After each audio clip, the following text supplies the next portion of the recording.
technologies and software. In 2019, HKEBA secured funding and was mandated by the Trade and Industry Department of the Hong Kong government to run seminars and events from 2019 to 2020. We are excited that you can be part of this. We would like to primarily thank the Trade and Industry Department, our supporting organizations, and our venue organizers, Exporium Hong Kong. Let's give them a big round of applause.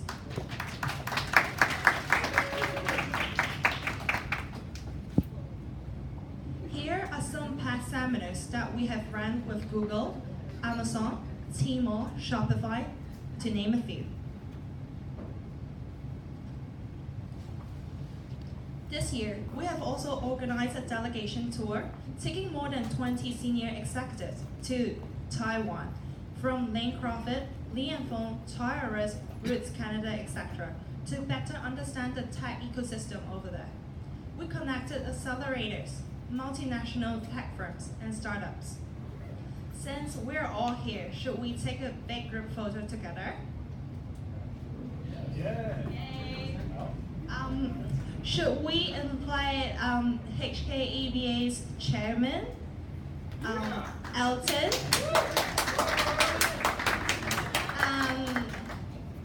Also the speakers of today, Mr. Sam Wong from SAP, Mr. Jason Look from HSBC, and Dr. Frank from Go Dry Holidays. Please, thank you.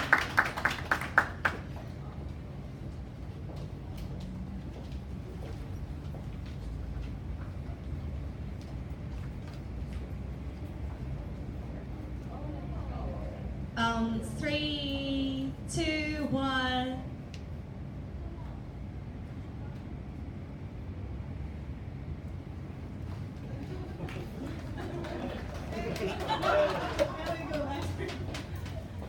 I guess the photo should be a nice one. For today, our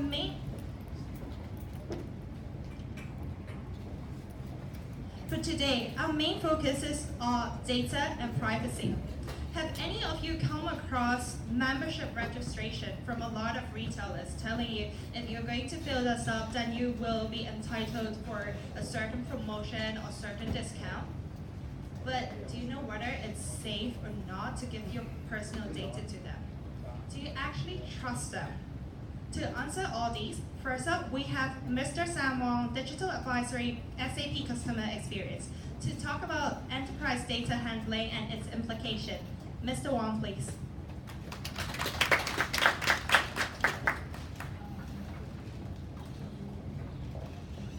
All right.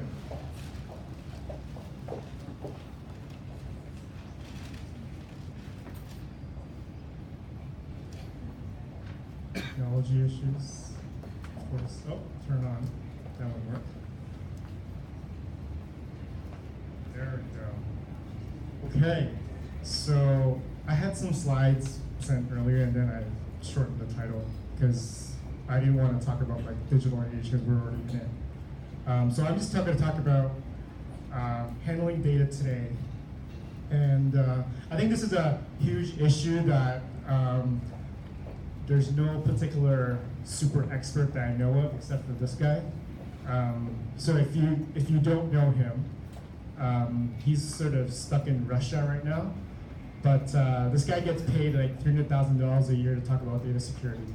And this week he launched his book, which basically details the whole story of his escape from the US, coming to Hong Kong, and then trying to get to South America, but then he got his passport revoked and he's stuck in Russia right now. So I think he brings up a lot of as unbiased point as possible on data privacy and sort of what can be looked at. And essentially, I think everything that's on the internet can be seen in some form or manner. So really interesting guy. I think he really just hits it out of the ballpark with privacy.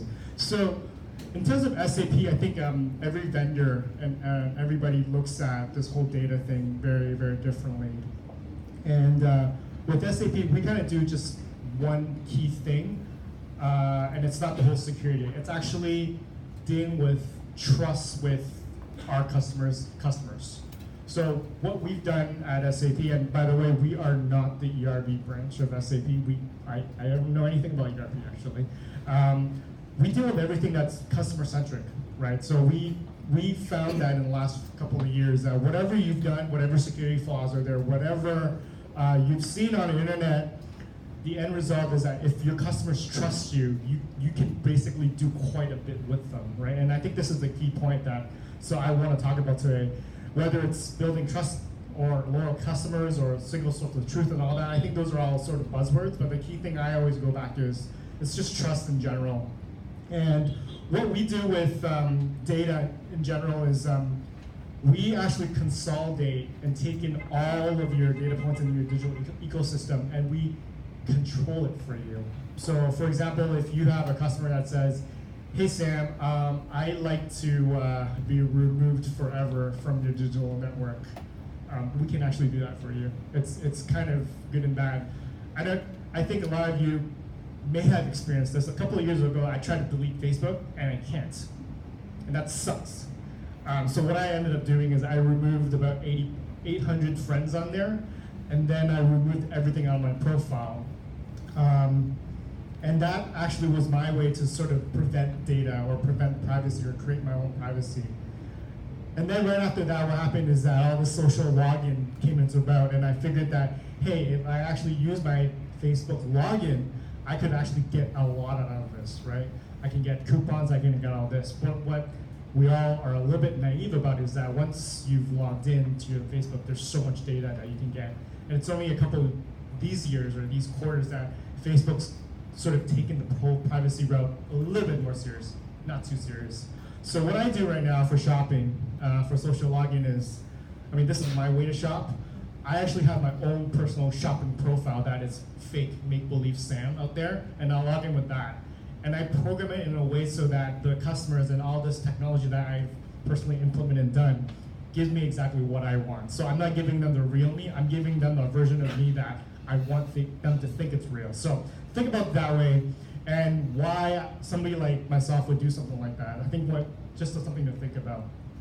So what we do right now is, I mentioned that we collect all this data through all these different channels and stuff, but really we're trying to convert that into, okay, once you've collected all this, we're giving your customers control of what they can actually do with it. Whether you want to enhance it, whether you want to remove it and modify it, we're trying to build a digital trust between you and your customer, which is actually super, super hard to do, right? I was at a conference last week, and somebody compared loyalty to sort of a relationship, and I kind of honestly disagree with that. A relationship, as I define it, is somebody you actually see physically, whether you like it or not, but you actually see the person, and you spend time with that person. This sort of relationship is completely digital. You hardly or ever see that person, and to maintain that sort of trust level is super, super difficult through a couple of things that you import on the web, through a couple of things that you may want the person to do, their buying behavior. Is that really a relationship, or is that just a transaction to you? So that was quite eye-opening for me to see how some of the people might view relationship, loyalty, trust, that sort of happens on the web. So I'm sure everybody here has heard of the whole GDPR law in Europe, right? Do you guys know the details of that? Let me tell you the detail that matters. So what they basically do is they look into your annual report, into your revenue, and 4% of that, they'll send you a bill. And the way around the bill is that you can prove that you can let your customer control it. I think to people like Facebook and Google, it really doesn't matter. What's $8 billion to them? It's nothing. But think about a general business like that. To take 4% of that revenue is quite a bit. So we have this whole solution around, okay, so how do we handle consent? And in Hong Kong, I believe consent is super naive, or one level, or when you go to a site, they trick you and say you press OK and then you consent to everything on the site. It's actually quite ridiculous. You actually don't know what hidden pages of the website you've actually said OK to. And to be quite honest, as a guy that sort of geeks out on these sites, I'm not too thrilled about it. I actually never click. I actually will leave that OK button on that site forever and never clicked it.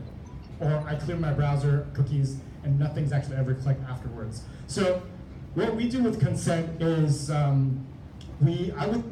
would personally say we try to go as close to GDPR as possible and say, okay, we're going to allow you to consent to certain things, anything from newsletters to preferences, anything on the web that collects PI data. You're able to modify it, delete it, and have written letters of consent that allows you to do it. And for the whole overdrive thing, give you version control as the person who's provided for it so that you can keep your consent up to date as possible. So what we don't do in Hong Kong is we have one consent level for everything on the digital site.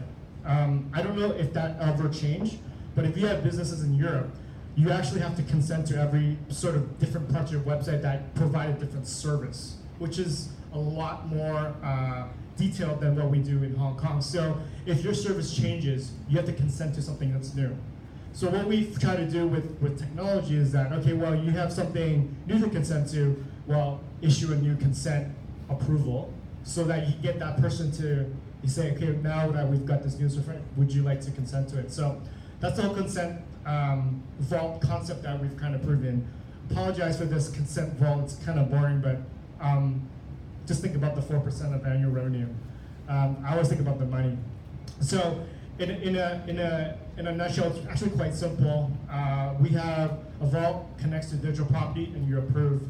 And I've got some screenshots here that basically allow you to say, when I look into a vault of what I've consented to, on the right here is a couple of screens where here's some areas of my digital website where here's consent I've done and here's consent I haven't done. So I'm telling you exactly what you can present to me and what you can't. So that when the whole GDPR thing comes around, if they do come around, I don't know how strict this is going to be moving in the future, you actually have every part of your digital website deadlocked to your business. So that's the concept that we currently have. The second thing we kind of do is, I speak to a lot of retailers in Hong Kong, and one of the most difficult things they tell me is that, you know, when everybody sort of buys something from them, they find it quite difficult to get something as simple as a first name, last name, and an email, or first name, last name, and a phone number.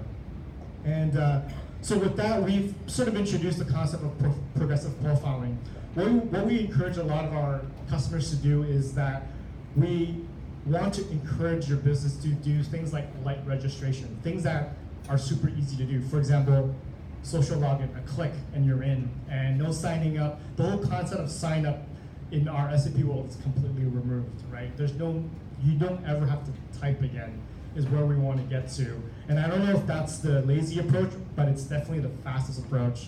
And we've proven that with light registration, you actually get 50% more customers coming into your digital property than before. And these are new customers. So one of our clients and one of our most beloved sites in Hong Kong, how many of you shop on HKTV Mall? That's it? Really? So it should be 1 in 9 in some, including to their stats. I love that site, to be quite honest. One is that they have great prices and they have great variety. One of the things I've complained consistently to them is that the first time I had to sign up for them, I had to fill in like 6 boxes. And I'm like, you almost lost me as a customer. Couldn't you just do a Facebook login or WeChat login or whatever? Anything social login we had in Hong Kong would get me a lot faster through that checkout process. So they're definitely thinking about that right now. So that's a super easy example. Even with a customer like that, a conglomerate, I would say, who has 1 out of 9 customers in Hong Kong buying from them, they're still thinking of the process of, oh, well, I actually get the whole sign up through first name, last name, email, phone number, SMS, so forth. And that actually just takes forever. And I've been told 4 weeks ago that Hong Kong people have 15 seconds of patience. I think I have less, but that's just me, right? So just really quickly, on the left, light registration, and then what we want to do is through the whole process of registration, and once they're a customer of yours, we actually have a lot of little, I would say, gimmicks, tricks, and stuff that allow you to, one, build a digital trust with your customer, and wanting them to build a lot more data with you. And one of the ways to do it is, one, through a subscription method, very simple, initial registration. Through subsequent visits of your site, you sort of track what they're sort of doing, and in key moments of time, and I have some streams for you, you actually prompt them to sort of input something. Now, this is sort of the area where I sort of don't mind giving some information, because there are certain digital properties out there where I actually don't mind giving a lot more information about me, because I know that they'll start looking to my browser cookies, they'll start looking to figure out what I want to buy, and when I go into the site, I'm getting the content I want to see, versus I go to certain sites, it's always things that are discount first, but not things I want to see first, right? So it's very, very different customer experience. I think one of the best examples I can think of is a couple of years ago, and this is probably 3 or 4 years, I bought a new TV. So when you guys shop online, buy something, and you check out, immediately go to websites like Amazon and eBay and so forth. They immediately target you with everything that's related to that website, right? That's how I know that those things work.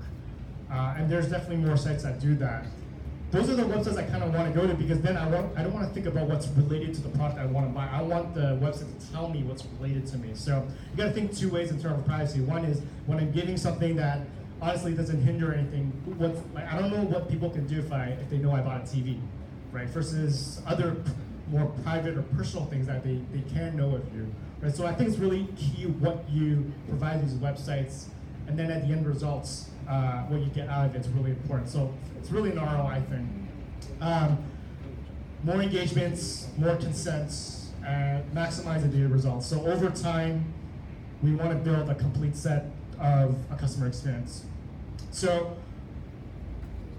here's some examples of subsequent visits or places in time where SAP thinks it's a good practice to start probing some of your customers for the data beyond the first name, beyond the last name, beyond the email, beyond the whole phone number thing. It's based on research on a fourth login.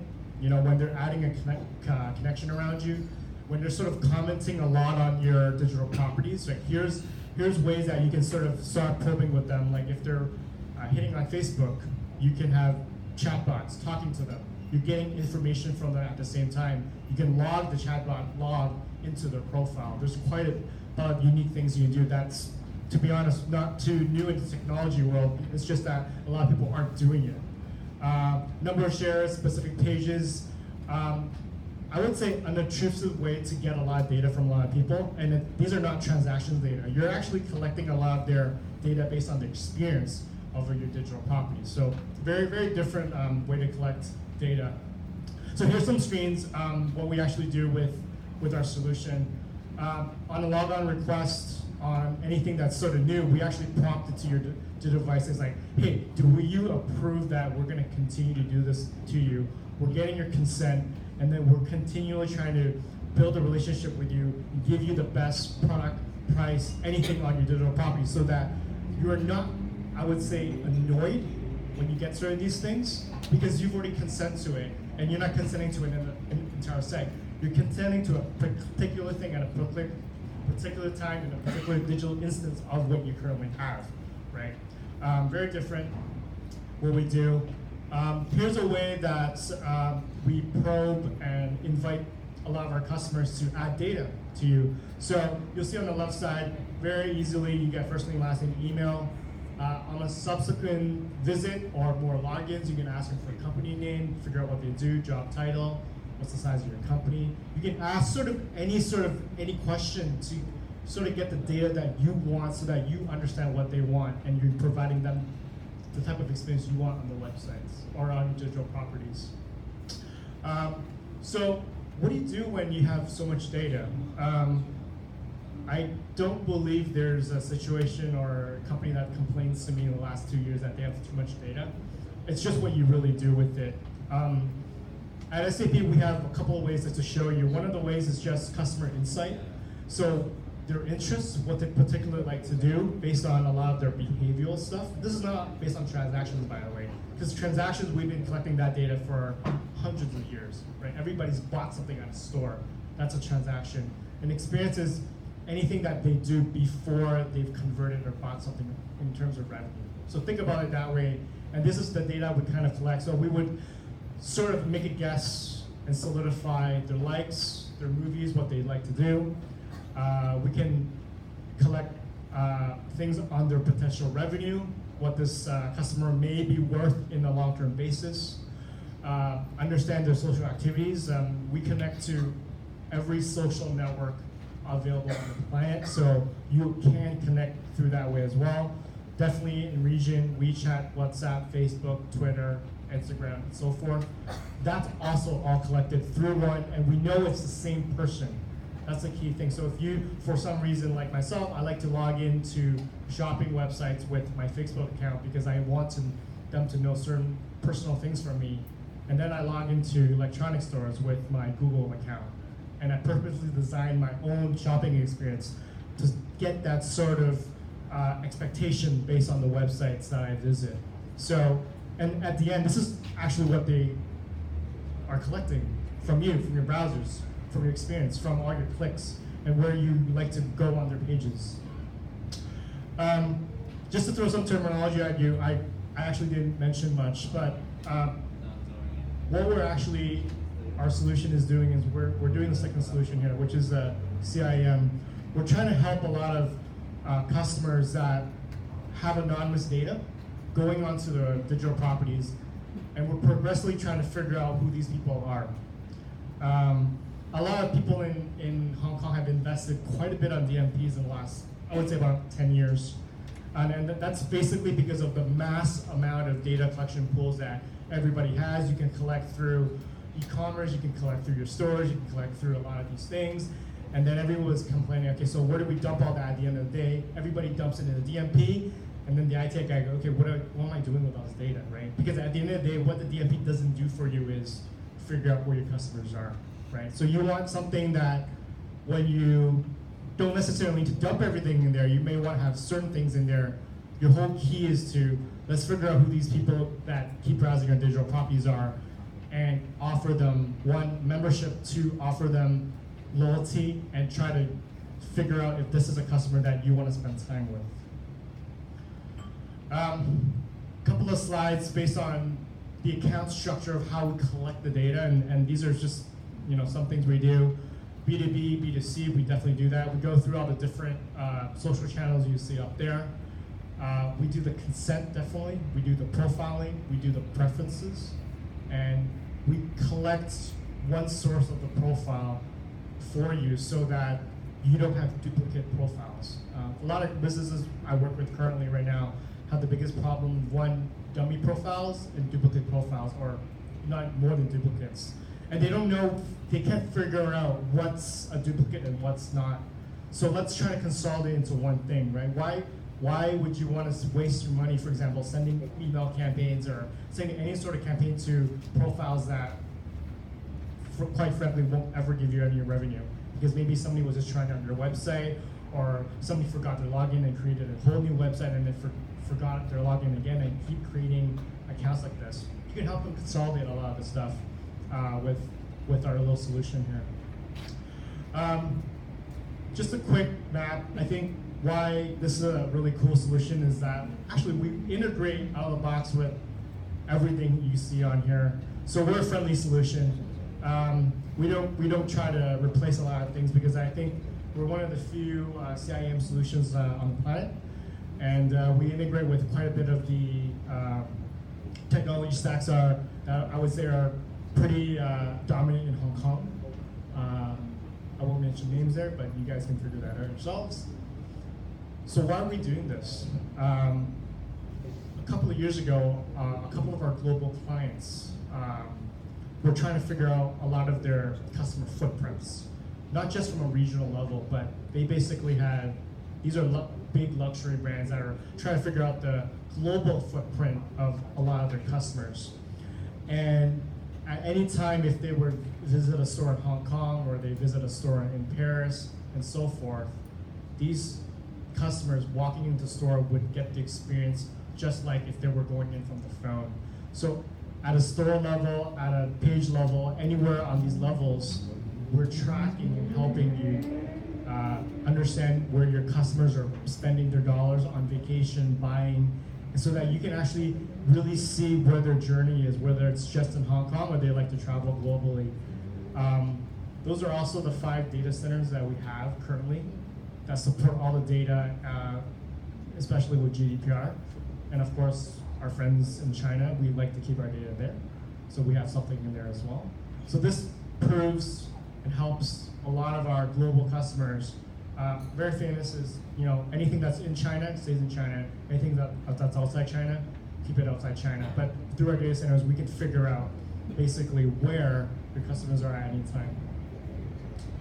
I'm just going to end it with a couple more slides. I think I have 2 or 3 slides left, and I'll pass it to the speaker. Just to summarize with a couple of slides here. And if those terms don't make sense to you, I would just think about the trust issue. Our whole thing is about building digital trust, which is super hard in our network, especially when everybody's very, very careful with their social accounts right now. But I think, this is a quote that I got from one of my customers, is that if you're building trust, then you're fine, because in the end, it's just trust that will get you through and get you that data that you want. So thank you for your time.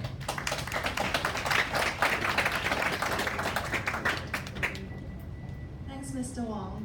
I find the session very informative and useful. I hope you guys do as well. So now, I've learned about how to make good use of data being collected to build a trusted relationship in between the company and our customers. But what about our money? I guess it's having the same importance as the data being collected. Let's all welcome Mr. Jason Look, Regional Lead Cybersecurity Consulting HSBC, to share with us what's the relation in between cybersecurity, bank account, and reputational risk. Thank you, Mr. Look. Hello everyone, my name is Jason. In the next half an hour, I'm going to briefly walk you through certain aspects of how we protect data within the bank, privacy, how serious HSBC is regarding cybersecurity. So I have been with cybersecurity, in and out different companies for around 15 years. So I've seen cybersecurity evolve from previously it's called information security, you keep your data secure, to these days it's all about cyber attacks. Having yourself protect your organization, be it your personal profile, your personal data, personal relationship, as well as your professional life, against cyber attacks or people who want to come in, take information out from your organization, from yourself, or to essentially imitate, hijack your identity.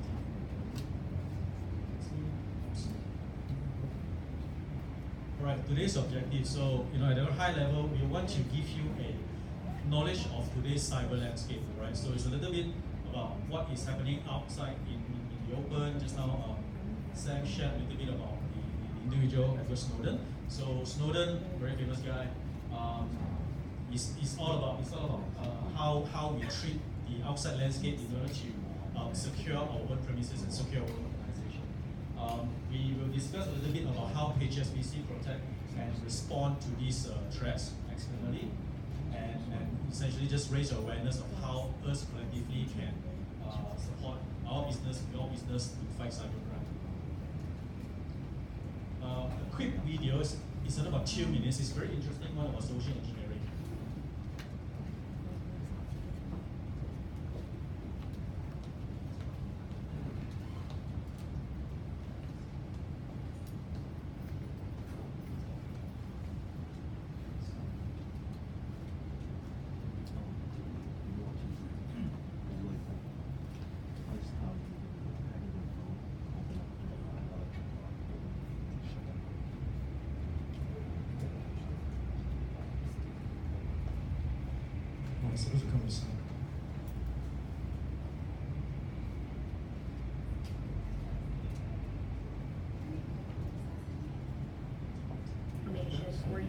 points that can be used in a later attack. Let's do it. Who are you gonna call?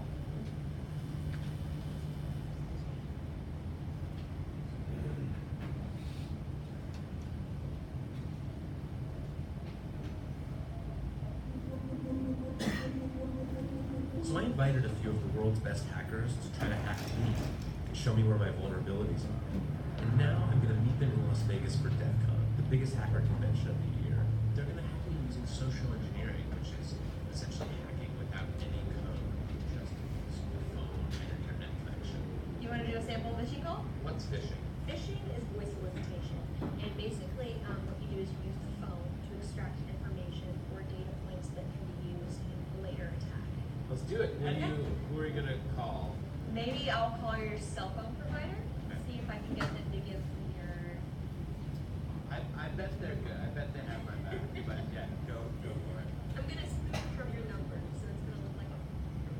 Okay. Hi, I'm so sorry. Okay, my baby, I'm sorry. my husband's like, we're about to apply for a loan, and we just had a baby, and he's like, get this done by today, so I'm so sorry, I can't call you back. I'm trying to log into our account for usage information, and I can't remember what email address we used to log the account. The baby's crying, and can you help me? Awesome. In just 30 seconds, Gmail.com. Jessica gets access to my personal email address. I needed to add our neighbor daughter on our account so she could call in and make changes. How would I need to go about doing that? You would have to send me a secure pin through the text. Yeah. Well, the thing is, I don't think I'll be able to receive a text message if I'm on the phone. I'm not on there either.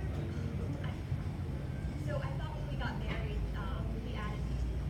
Jess uses my girlfriend's name and a fake social security number 5127. to set up her own personal access to my account. Wait, I'm sorry. So there's no password on my account right now. Can I set that up? She even gets the support person to change my password. Thank you so much for your help today. So she just basically blocked me out of my Zoom account. I'll get her set up. All right, thank you. Holy shit!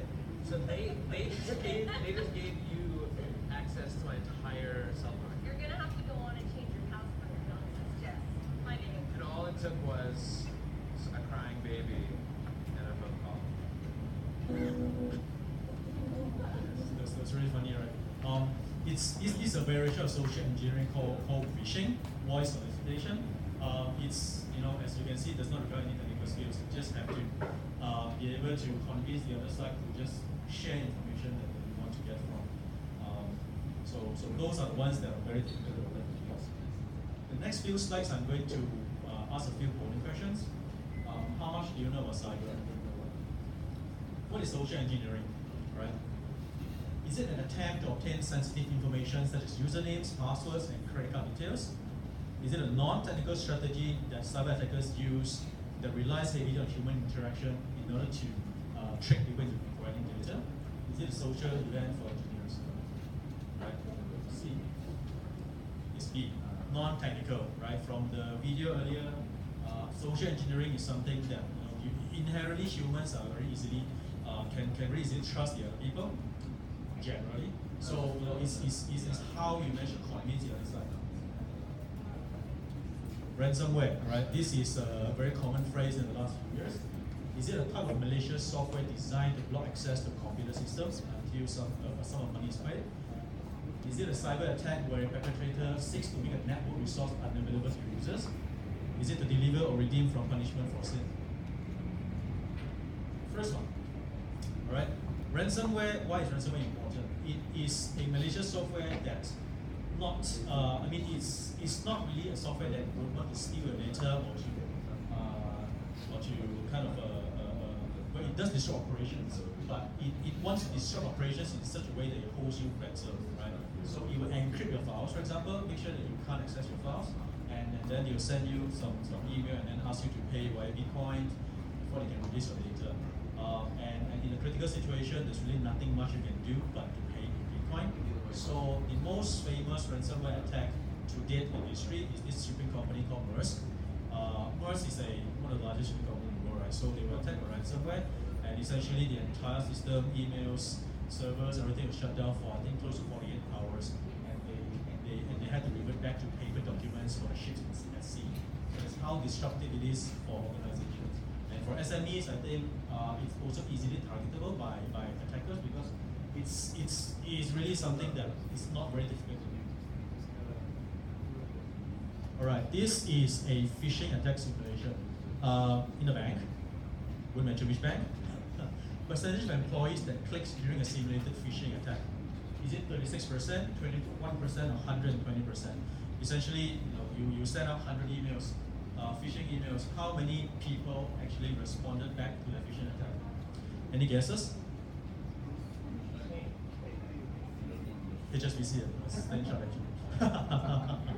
36, 21, 120%. The answer is? There you go. Who said it? Well done. Why is it 120%? When you receive a phishing email, what did you probably do? If it's a very nice email that you want to click on it, a free iPhone, for example, free coffee, free tea, you probably want to click on it a few times, right? So there you have an additional percentage. And if it's a really good product and good promotion, what are you going to do? You're going to send it off to your girlfriend, your boyfriend, your mom, your dad, your cousins, everybody. So everyone start clicking back, 120%. Right? That's how easily phishing emails get circulated. What is our exposure to cyber threats as in the bank exposure, right? So look at HSBC, in this case. So in cybersecurity, we monitor a really large technology estate. When I say technology estate, we're talking about the number of servers, equipment, ATMs, offices, clients, customers. So we have about, I think it's now 60 million plus customers worldwide for the bank, and we have over 250,000 employees. So each of these employee, each of these colleagues are, we are a point where attackers can come in to penetrate our network. Not to mention the physical access of over 6,000 offices globally. Right? The circle to the right gives you a flavor of how much data flows through our network. It's about 82 petabytes. So 1 petabyte is 1 million gigabyte, right? So you know how much 1 million gigabyte is. 82 petabytes. And we have about 5,800 IT applications. Again, each of these potentially they can be opened up to the internet, within the intranet, and can be exposed to a cyber attack. Right? So daily, this is kind of the scale and the complexity that we're looking at to protect the bank with. The next slide, I'm going to show you a case study of a bank in Malta, right? Bank of Valletta. It was in the news sometime in February of this year, so if you're not familiar with it, I just walk through what really happened. So Bank of Valletta is the largest bank in Malta. Back in February of this year, they had a cyber attack, and I think the entire ATM network was frozen, email system was frozen, and the attacker managed to transfer an amount of I think 50 million euros or US dollars across the globe, and some of it came to Hong Kong, to Hang Seng Bank, and HSBC. So why was this? Why is this important? Why am I talking about this? So our cybersecurity team did warn about these hackers around late last year. So the hackers, they were sending out phishing emails, right? So again, the point of attack, the vector of attack is phishing emails. So they sent out phishing emails sometime in November, December of last year. And these phishing emails were not sent just to the Bank of Valletta. They were sent to various banks in Europe, HSBC included. So HSBC France, HSBC Malta, and I think Spain, we were all, the colleagues did receive all these phishing emails.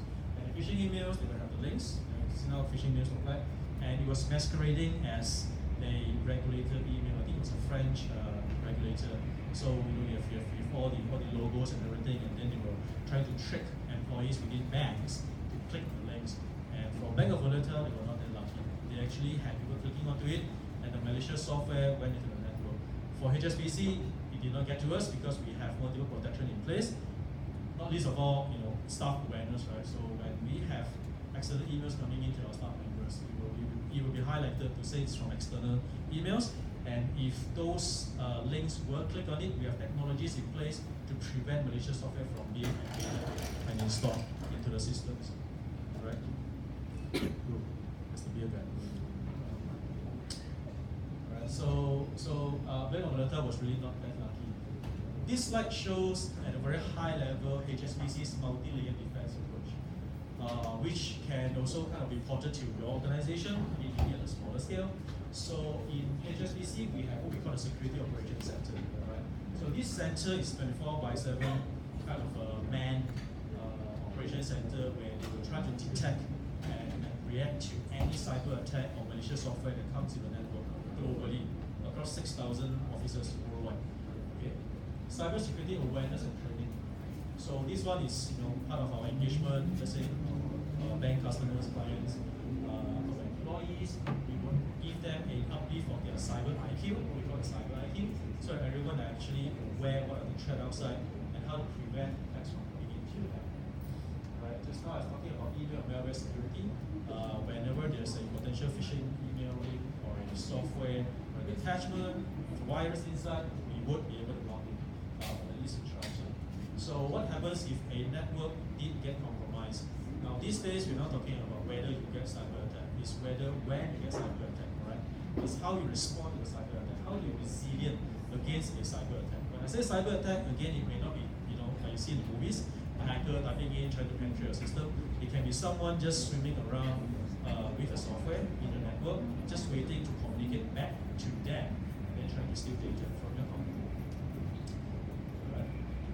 That is where privileged account access management comes in. So my buddy there said just now, I think I've touched about access management and customers data. So we also have web security and endpoint security. So what is this endpoint security about? It's talking about behavioral analysis. Now you have your typical perimeter defense coming in. So what if the attacker is already inside a network?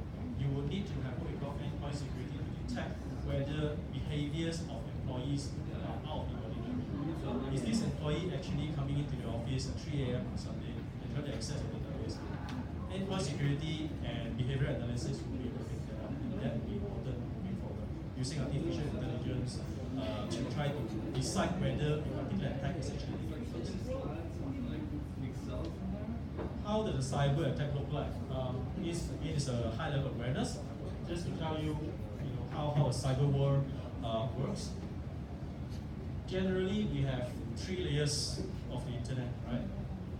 You have the surface web, the deep web, and the dark web. Some of you might have known about this. You might be aware. Surface web is where all of us do our surfing. Our Google or Yahoo or CNN, you go for your online shopping, everything is on the surface web. The deep web are organizations, intranet for example. Let's say you are working in Citibank, right? So you need to log into the Citibank network in order to access certain web pages that are intranet, or you log into internet banking. So these web pages are essentially on the internet, but you need to access it with authentication. You need to log into it. So those are in the deep web. The dark web is an interesting one. This is where all the criminals come out to play, right? This is where they come and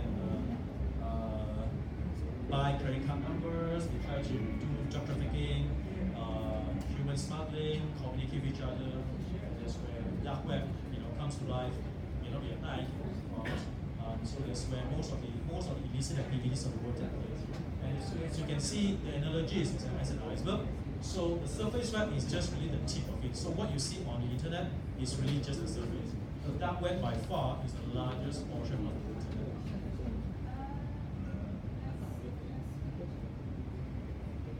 Alright, so deep web, you can find information that you can purchase. The dark web, you find credit card numbers, and the credit card numbers are not just sold by 5 or the dozens; they are sold by the thousands. So if you have a flavor, have an appetite for credit card numbers, that's really important. Okay, a typical workflow of how a cyber attack looks like. Right? I hope I'm not boring anyone here. So who might attack? Who might be an attacker? Organized crime, activists, nation states, insiders. Nation states, not so much, but again, you're talking about us, HSBC, banks. We have a global footprint. So at any one time, that some countries, branches or CEOs, they have some political involvement. For example, nation states attack might be be something that could have been used. But typically, it will be organized crime, especially for financial institutions. Now, how do they attack? I break it off into 4 different sections. First, any cyber attack will come in the form of reconnaissance. They will want to detect and gather information about your organization. So they want to find out what's your organization's website, what software do you use, what kind of social presence do you have, and gather information. After that, they want to deliver the attack vector. Delivering it can be using a malware via an email. Again, for example, we'll be using a phishing email. And then you come in and try to breach your vulnerabilities by exploiting certain, I would say, maybe some software patching they have not done. They exploit that, and then after that, they will be able to communicate back to their home server and take data out from the organization. Or they disrupt your portal or your online banking, an online sales platform. How do we protect our business? A little bit drier stuff. Cybersecurity strategy for the bank, which is quite generic enough that can apply to yourself. I mean, at any one time, you want to protect your organization and your customers. The last thing you want to do is to have information leaked out, and then organization, news coverage, and everything, which will be quite disruptive to your business. But however, cybersecurity is one thing to put focus on, but you need to make sure that you enable the business as well. You can't have full protection, and then your customers can't come in. They have to go in like 2-factor, 3-factor, 4-factor authentication, for example, and it's really difficult to do business that way. Right? You need to manage your risk within your appetite. If you have very high appetite for risk, fair enough, you try to take a risk. If you do not have, you're going to put certain protective technologies within your company. Protecting your business, is a good example will be how you protect your house. So this is very non-technical. It's talking about how you want to protect organization by doing defense in depth. So what do I mean by that? You will have what we call a perimeter defense, right? Perimeter defense, you heard about what is thing called firewall, let's say. So firewall is something that your organization will have, but that one is protecting the organization in the perimeter, and that one will be defense, right? You need to alarm the house. You need to have certain software in your organization where you will detect threats. An example would be antivirus, right? You will need to have antivirus updated periodically to make sure that any surprises will not happen.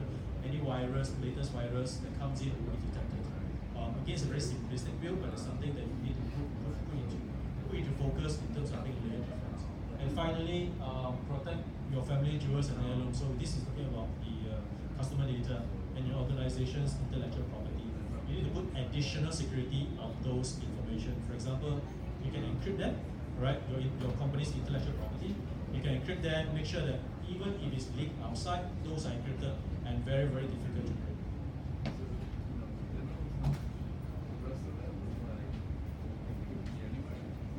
Okay, this is HSBC specific. We do a lot of awareness and training, and this outreach is one of them. So it's kind of like for global organization. I mean, for your organization, I think what would be useful is you need to make sure that your staff members are aware as well, and they are savvy about cybersecurity, and provide them with a certain level of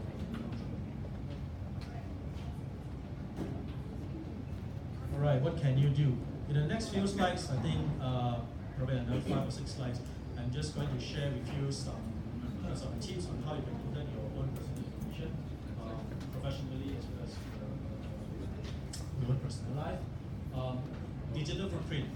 Again, Sam just now touched a little bit about, I think he's trying to delete his Facebook account, not very successful, right? So that's because of digital footprint. Your digital footprint, you would have a digital footprint if you do visit the internet, right? Websites that you visit, emails that you send, information you submit, if you go to online portal, do some online shopping, all these things are your digital footprint, and they're all in the open, right? Information posted online can be passed on to malicious actor, and then they can try to hijack and do identity theft of yourself. You need to be very savvy about how you have an online presence. And these days, I think the latest research shows that 85% of all successful attacks came from social engineering. But the video just now that you see is really that. And I just delete my digital footprint. Short answer is, should not. But you can make it really, really difficult for someone to masquerade as your identity. So I think again, Sam's suggestion of using an online shopping platform, online shopping profile rather, is very good advice. Practical steps. An attacker will spend less than 5 minutes in attempting to seek a vulnerability. This is quite true. Some of them spend lesser time than that. If you make it very difficult for the attacker to come into your network, chances are the guy will do it. Right? So just now I talked sharing with you some steps about how a cyber attack works. The first part is reconnaissance, right? If you make the reconnaissance part really difficult, this guy coming in, this company, I can't get information from them. Right? They will just go to the next one, the next lowest hanging fruit. That's how you can, at the first layer, defend yourself to avoid that guy. Even it's analogous to opening your front door, late at night. People see the door open, they probably will come in. But you put like 100 locks down there, you'll be like, oh my god, I probably not want to go there. Ensure clear separation between your professional and personal digital footprint. So having different profiles helps.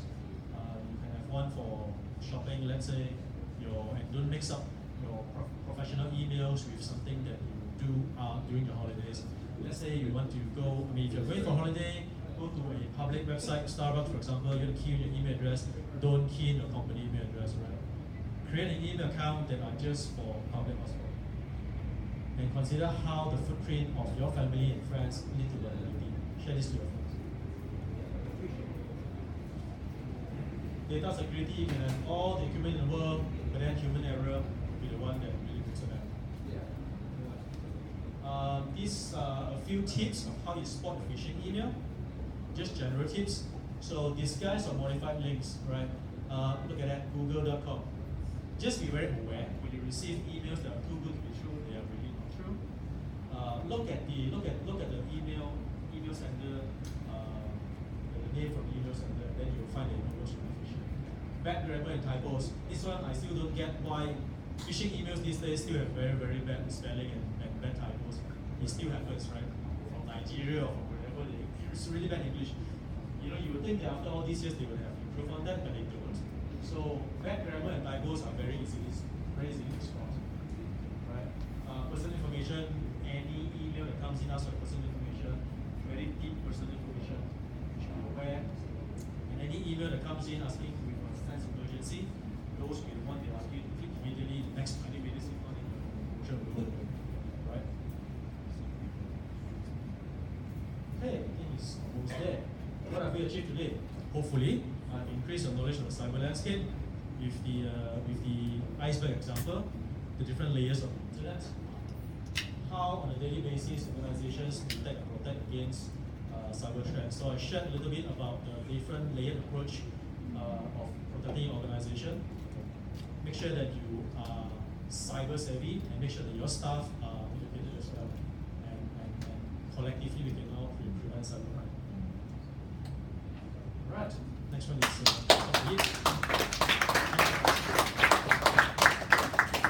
Huge thanks to Mr. Look for his thorough sharing. Sounds like HSBC is very prominent over cybersecurity, definitely worth our trust.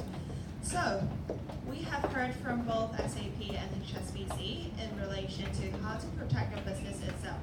But are there really that many hackers in the modern world these days, or people are just finding topics to talk about?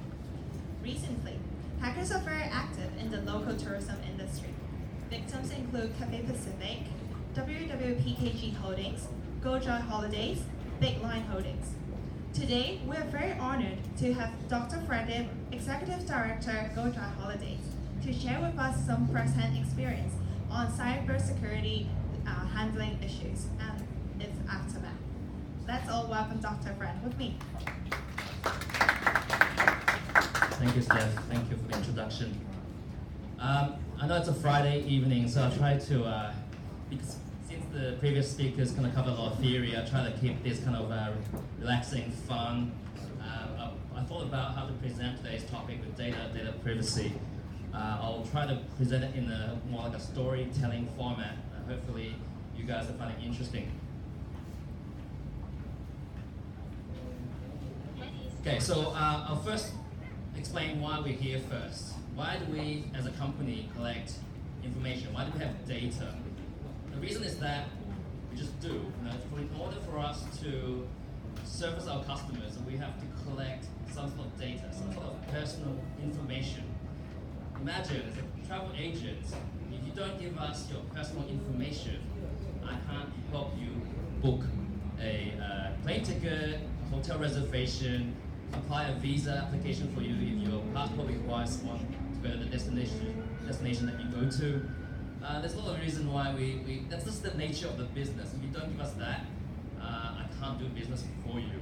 And I really like SAP's slogan there: if your customer doesn't trust you, they're no longer our customers. And I will change it a little bit.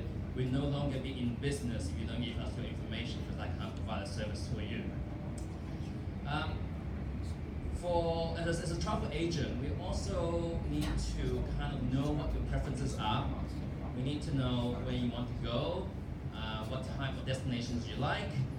That kind of forms the basis for personalization, recommendation by our agents. So we don't store this. We can't let you know some recommendation that we can give you. And this matter kind of escalates when we are going through a digital transformation for the last couple of years, where we have to kind of move from offline to online world, because our customers typically now demand more online services. They want a 24-hour coverage. They want convenience. They want to be in control. They want to know about prices.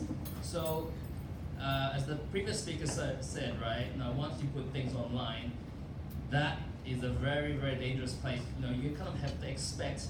The cyberspace is actually a very dangerous world. So, although we got really, really good benefits from providing online service, there is liability within as well. With great powers, you've got great liability, and you have to find ways to make sure your customers still trust you when they perform a booking, when they give you the passport information, the gender. So it is actually we'll take the utmost focus now to ensure that is continue to happen, but without sacrifice our business from providing a service online. For the last 3 years, as I'm in charge of digital transformation, we see great increase in our online booking, and that was like I think over 3 years we have 38 times amount of customers going online to book with us. And don't get me wrong, we have online booking since 2012. That's almost 7 years, but suddenly these three jumped. It's simply because we know how to make use of data to recommend. We have more data online, and customers find it more convenient. Without all this theory, I'll explain now the interesting part of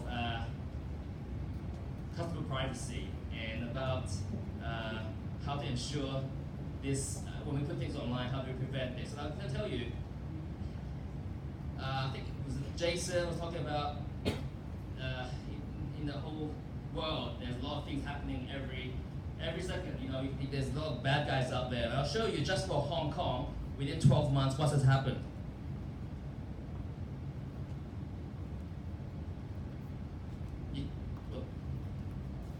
You can see this slide. I came back to Hong Kong for 3 years, and the first recognizable that kind of stored in my memory was one very high-profile data breach that was within our industry as well. WWPKG. They, as well as we are aware, they suffered a ransomware attack, probably through a phishing attack sent through an email, and an employee clicked on it and infected their network and encrypted all the customer database, include 10% of the card numbers. They disclosed they received a ransom of a 7-digit amount. Obviously they didn't pay, and they reported to the police the next day, and that was the first instance in our travel industry. And within 3 months, there was another incident. Unfortunately, we were one of them, along with another agency. I'll explain to you in detail the whole timeline and how everything kind of unfolded in the next slide. But I'll jump to the next part where broadband, Hong Kong broadband, was also attacked through, that was a targeted one, with someone accessing their corporate network through an insecure remote access point. Then, another travel agency, Klook, suffered a data breach through a cross-site scripting attack because they used a third-party library that had some malicious code inside, and 8% of their data kind of got breached and leaked out. And then the most famous one would be the Cathay Pacific one, which, as I know it, is the biggest in aviation history. They had 9.6 million records kind of leaked to the internet, to the attacker. And but the surprising thing was how they handled it, and it took them 7 months to disclose. So a lot of people were raising eyebrows. This really proves, I think Steph asked whether this was really real when we listened to Jason and Sam about how to protect. These things are real. This is in Hong Kong. This is not just global. This is in Hong Kong. So I'll go straight. I mean, okay. So there's GDPR, as Sam has kind of raised. I think, as a personal opinion, this should come to Hong Kong because it's all about showing trust to your customers that even in an event of a breach, you should know how to communicate to your customers and disclose with honesty. And GDPR keeps organization in place. And I think most of the companies here kind of conform to that. But I think as a word of advice, I think organization here should start to think about to move towards that standard, although the cities haven't enforced it yet. Okay, the interesting part. So how did everything unfold?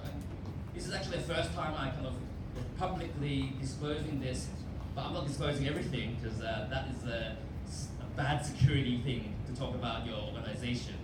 I am comfortable to talk about this because we have moved away from that architecture a long time ago. It's changed. It's significant enough that no one can. It's different. Okay, so this is what happened on a late evening of January 2nd. We received a ransom message via email, and that email was publicly available email addresses. They are emails that we have on job career website post, our general email inquiry address, and the attacker targeted us and another company called Big Line Holidays and sent us a message requiring 1 Bitcoin as a ransom request. 1 Bitcoin is about what, $12,000 Hong Kong dollars back then, and they kind of taunted us a little bit. It was January 2nd. The subject was Happy New Year. We've come to compromise the systems. Now, there was a lot of interesting thing about this email, and there's a lot of detail. They even included proof of life, just like in real life, where you kind of kidnap someone, you show someone that someone's actually alive. They did that. They show us a little snippet and say, hey, I got some information here. And they said, 1 Bitcoin, nothing. It's cheaper than you guys hiring a PR firm. Oh, I've got my colleague here that actually experienced this thing with me together. And then 1.5 Bitcoin, that was taunting, real taunting now. 1.5 Bitcoin if you want us to show you how we did it. And I'll give you consulting advice. And I was like, okay, cool. That was late evening, it must be midnight. We were with the IT team working on a migration. Unfortunately, it was New Year's. But that was what happened. It was in Chinese, and I'll tell you more about how silly that was. Okay, so a little bit of knowledge, I guess, to share about how we handled the incident. So the immediate step we took once we received the ransom message, okay, this guy's for real, they have some sort of proof of life. I have to make sure it is really, really true, or they just kind of send them a message saying, they scare us, they're bluffing. We took no chance. I think it was pretty real. And we have, in a part of our architecture design, we had a kill switch. So we separate our internet-facing servers with our custom database. So it was totally unrelated to our customer systems that were operating in branches. It was totally offline, different systems. What they accessed through was through our website for our vulnerability. But we were able to disconnect it. It was literally a kill switch. So we know that that risk was totally eliminated. There was no further customer information could be exposed if there was what we call a copycat. We were at that point we were thinking. I did compliance, I did security before. One thing when you get breached is you should be very careful, because when this information leaks out, there will be a lot of copycats trying to do the same thing. Because when you tell the world that you have a vulnerability, a lot of people try to copy and try to see. We were seeing an increase of internet traffic as soon as the media leaked out. And there were a lot of people trying to snoop around and see, hey, what technology they use, why was there a hole? So a lot of people who was curious. Then we immediately informed senior management, saying that there was such an event going to happen, they deserve to know. And then we established an instant response team. I'm not making this up. A lot of people think, hey, we're a small enough company, why do we have an instant response plan and team? Because as a travel company, we have to deal with unexpected events all the time. If there's an earthquake, if there is a riot somewhere in the world, or we have to rescue our clients back, we had press releases ready in the case that happened. But we happened to use that for a very, it's a different risk situation. Then, next step you should do is snapshot all your evidence. That's what we did. Within 4 hours, within 20 minutes, we cut off the data source. Within 4 hours, we actually backed up all the systems already, so that we were preventing any further attacks inside and then deleting their logs and trail. Then the next morning, we were ready to call the police. The police had to be told. When we told the police, we called the police through the cybercrime division. They told us to go to the office, the building. Okay, this is really serious. Like, you want us to come? Yeah, come. We were at Admiralty and they were in Wan Chai, so that was near enough. We hung up the phone, and within 15 minutes, they called back. They said, maybe we should come. You don't have to come to our building anymore. Why? It seems to be a coordinated attack to multiple travel agencies in Hong Kong right now. Now we're taking it very seriously. Someone up top said this has been dealt with. So within about 2-3 hours, we had like 7 people having laptops and suitcases or whatever coming to our boardroom and start to open the case and find out what happened. It was a little bit like the movies actually. They came not with black suits, just casual clothes. This part's also important. Tell your employees something has happened. If there's a lot of police coming to your office, snooping around, wearing police at the back, your employees will be scared. So let them know that something has happened, and if in advance someone asks you what's happened, direct it to the single person that you have signed through the incident response team. When I came in here, someone mentioned to my colleague here, Agnes, and I saw you on TV. She's the designated person to speak when an incident happened. So we direct all questions to her, so there's a standardized response, and not that everyone making numbers and guesses, and it'll just make it very, very bad. Okay, police reported we had vendors coming in and do further remediation, and then during the 6 hours that the police was here, they were asking all these different questions. We actually had a lot of logs already ready to give them, and it's interesting to share. When we were working together, they were asking us about where you think the vulnerability was and everything. We literally gave them IP address to check. We found out on our logs, 29th to the 30th of December, there was a series of attacks that was happening in our internet-facing reverse proxy. They were using some SIM cards of some sort with mobile carriers. They were untraceable. In Hong Kong, you can buy a prepaid SIM card without registration in your passport. So you can see it's a targeted attack, and someone actually planned this. And they found a time where they're thinking maybe the guys will be on holidays or drinking beer or having alcohol, they won't notice. If I was a hacker, I'd probably do the same. But they did it with a plan. But they were looking through the logs. There was one line really suspicious to us, and it exposed them with a fixed IP address of a commercial property. It was just one line out of like so many lines over a few days, and the police worked with us. We asked them to check. There's someone, the senior lieutenant or someone, they have to make calls, and it sounds to me like that they have to get a warrant. As soon as they got a warrant, they were able to check who, and they were telling to us, we've got the address. Okay. Now that time was on the afternoon of the 3rd, and we asked the police, could we tell our regulators? Could we tell the privacy commissioner? The answer was, the less people to know, the better. That was interesting. This is the first time, I mean, I'm doing compliance, I'm doing IP security before, but this is the first time, firsthand. The police tell me not to tell. I'm like, oh, well, shouldn't we tell? No, we need to catch the bad guy. Okay, so we didn't tell. But then, very, very soon, and the big line holidays, that was also hacked, they went on media. So within the same day or next day, we had reporters everywhere. Sorry, before I go to that, we had a press release ready.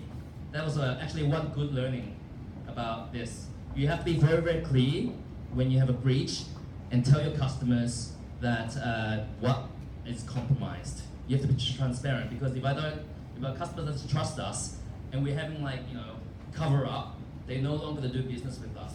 So we're very clear that there were some things that happened, but it did not include credit cards. Number one question from our customers was, do I need to cancel my credit card? And we're confident in telling them you don't have to. We don't store, we don't take credit cards number over the phone or anywhere. I'm sure some guys, you will see, some people send you credit card numbers to help you buy something through WhatsApp and email. Don't. It's very dangerous. And then we announced through Facebook. Okay, be prepared. As I said, there's further attacks and scans. As soon as you leak to the media, there'll be further attacks and scans. We were seeing traffic coming in, probing us. So you need to fix whatever you need to fix before you leak, before you come out to the public. And within GDPR requirement, that's 72 hours. You'll get a lot of media attention. This is Agnes here doing an interview with Public TVB. Set up a dedicated hotline and email so that your customer can ask you whether their data is compromised. They like to be confident that there is someone to talk to. And then respond to social media. Social media was interesting when people were talking on the internet, on forums saying, these guys probably can't afford antiviruses and didn't have a network. They didn't want to update the Windows update. I was sitting on this, we do have all of that, we pay for everything. It's like, I can't comment on that. It was literally those type of questions. We got invited to talk on live radio. That was my first live radio interview. The interviewer was quite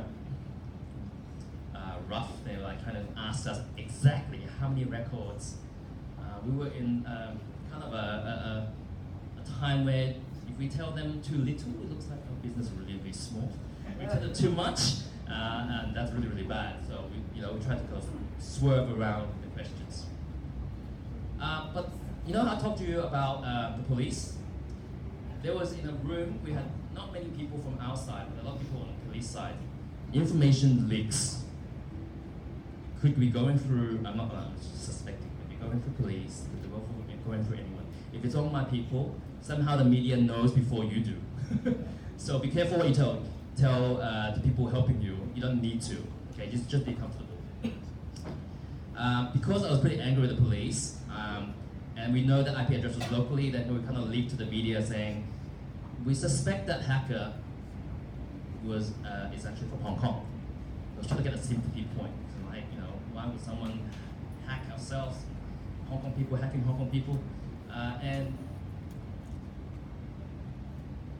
once we did that, the police said, "Oh crap, we need to start working." The big boss says, "If it's in Hong Kong, somebody have to do something," and immediately there was action. I was really surprised. So they were very angry with us, telling the people that it's from Hong Kong. They said, "Now you're going to let the hacker know that we know too much." Then they went and made the arrest. It's actually pretty rare you can actually arrest a hacker. Okay, jump too fast. This slide always jump too fast. These guys were arrested. You can see, the hard drives there. It was from an IT company, by the way. It's an IT technician. Probably first time touching hacking tools and try to play around and find some. And recently they heard about WWPKG being hacked and held ransom to. And you think, okay, maybe travel agencies are a good source of attack targets. You can see here SIM cards everywhere. SIM cards they use to hack in computers. Okay, post-incident analysis. I'll be very, very quick. There's this line from McKinsey & Co. I found out, and also Sam mentioned, sooner or later every organization will get hacked by a cyber attack in a form of whatever, phishing email. You guys should receive all this spam, everything from email. It's just, if someone trying to target you, if you know about security, you'll get hacked, you'll suffer. And when you're connected to the internet or the connected world, you are vulnerable. I quote myself. Okay. Thank you. I did a little fun thing for a previous panel before, and I want to show you another fun thing I did to prove that the internet is a bad place. Sometimes you got hackers, sometimes stupidity. Okay, this is a website I found online called Insecure Cameras Hong Kong, and it showed me cameras all over Hong Kong, and I was like, you serious? Got people, elderly home, some offices and everything like that, right? You can try it yourself, go to Google and search this. And I was like, nah, that can't be right. It's probably fake and something. It's probably another phishing website telling you to click on it. Then I bumped into this, and I saw this camera. I thought interesting. Anyone recognize this place? Anyone? I'll buy dinner if anyone cares. The second one's no dinner, there's no price for the second one because it just gives away.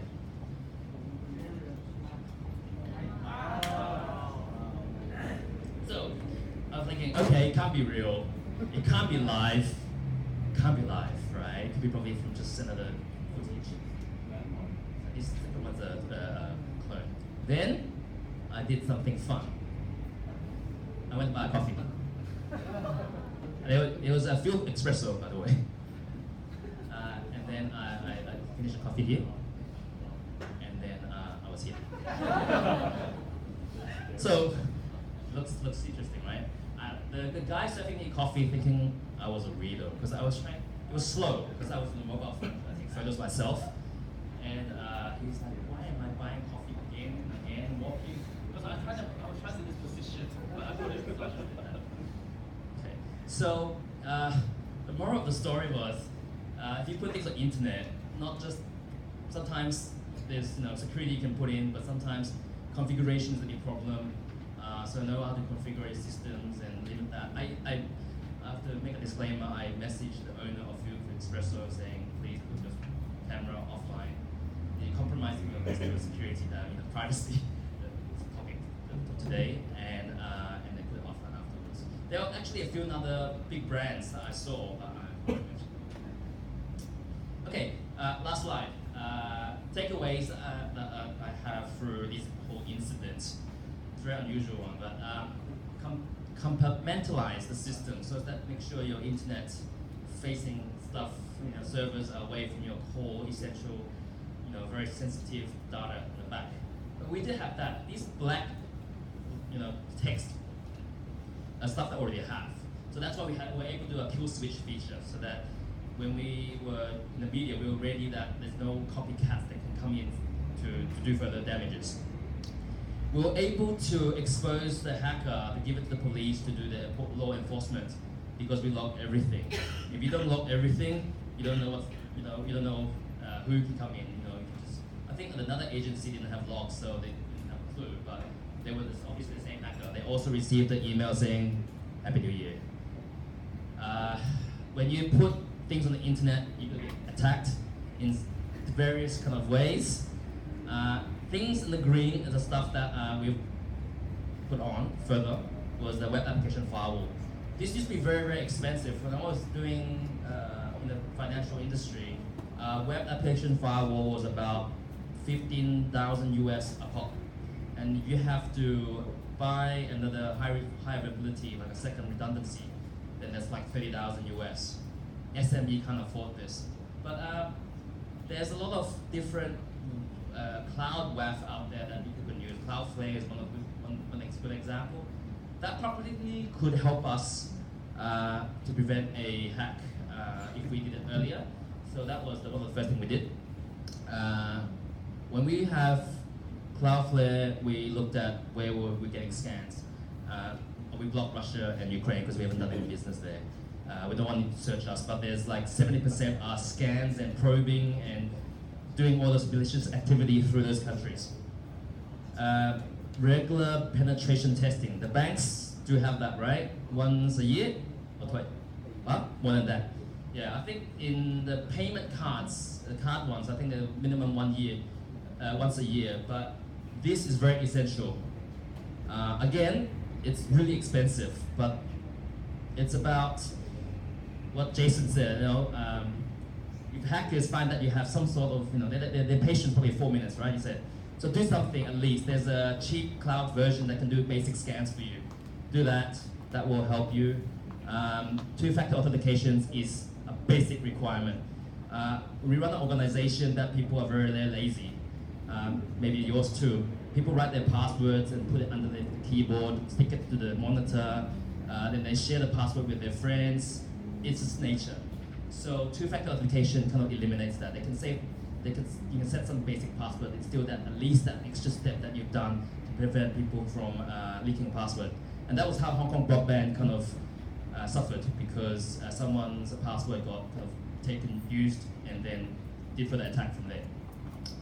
Now, finally, this is what we trying to focus on now is reduce the liability because we still have to store the customer data. It's the part of the business. It's essential. There's three approaches we take. Encryptions, make sure you encrypt everything you could. It's not necessarily you can. Imagine you guys use now a lot of SaaS software. Even if you want to, the SaaS software provider might not be able to do that. We have vendors, we have systems that are 20 years old. It's impossible for us to do encryption there. But there's other ways. The second step was pseudonymize. I can't even pronounce this. This is basically like a type of encryption, but then you can able to then revert back to still able to identify that customer. And anonymize, which means you totally do not have the customer information anymore. You cannot identify that person. That's what GDPR is about. If you anonymize and you have customer data, but you cannot identify a single individual afterwards, that's the best approach that I take. And I'll show you an example of what we've done so far. I lost my page. Sure. The last appendix. Anyway, that was I was showing a receipt that systems that we do now, like basically clean out all the old historical data. So, and we don't, if you have a name called Frederick Yip, it will just say FRXXXXXXX. So we're just masking all the data from any historical things that we don't need. We still have gender, we still have at least some information we still have there. So thank you. If you've got questions.